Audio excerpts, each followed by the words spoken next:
बालारिष्ट, इसका मतलब होता है बाल्यकाल में मृत्यु हो जाना। इसमें 8 वर्ष से छोटे बच्चे की आयु को बालारिष्ट कहा जाता है। सबसे खराब होता है गंडमूल का प्रभाव। इनमें कुछ पिता के लिए, कुछ माता के लिए और कुछ तो परिवार के सदस्यों के लिए, जैसे दादा दादी, नाना नानी, मामा, चाचा, इनके लिए मृत्युकारी होते हैं। कुछ का प्रभाव तो इतना खतरनाक होता है कि बच्चा मां के पेट में ही है अभी और इनका प्रभाव शुरू हो जाता है। तो बच्चे की जन्म कुंडली में बन रहे गंडमूल के नक्षत्रों को देखना पड़ता है कि वह कौन से नक्षत्रों की संधि हो रही है। रेवती अश्वनी, आश्लेषा मघा या ज्येष्ठा और मूल की। ये 3 नक्षत्र युगल गंडमूल कहे जाते हैं। इन नक्षत्रों के ये 2-2 नक्षत्र जहां परस्पर मिलते हैं वहां इनकी राशियां भी मिलती हैं।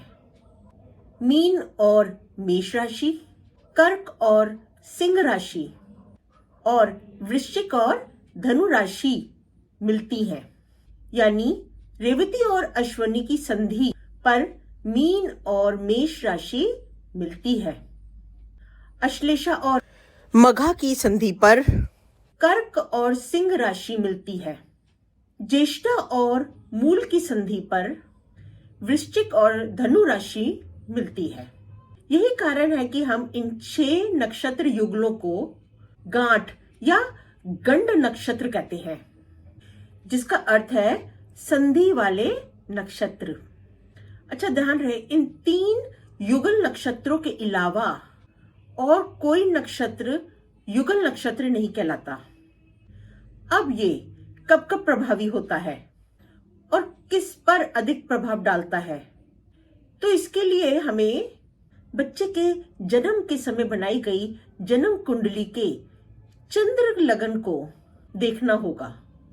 यदि चंद्रमा मूल नक्षत्र के पहले चरण में है या आश्लेषा के चौथे चरण में है तो वह पिता के लिए खतरा हो सकता है। यदि मूल नक्षत्र के दूसरे चरण में है या आश्लेषा नक्षत्र के तीसरे चरण में है तो वह मां के लिए खतरा हो सकता है। मूल के तीसरे चरण में है तो वह परिवार के सदस्यों के लिए, दादा दादी, नाना नानी, मामा, चाचा, इनके लिए खतरा है। तो गंडमूल की शांति के लिए महामृत्युंजय मंत्र का जाप करना चाहिए और चंद्रमा का नग बच्चे को तत्काल ही पहना देना चाहिए। साथ ही घर के वास्तु का भी विशेष ध्यान रखना चाहिए।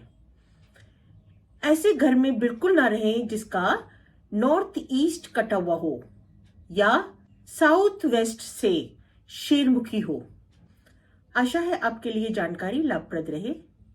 इस विषय में और कोई जानकारी प्राप्त करना चाहते हैं तो आप हमें इस नंबर पर संपर्क कर सकते हैं। नमस्ते।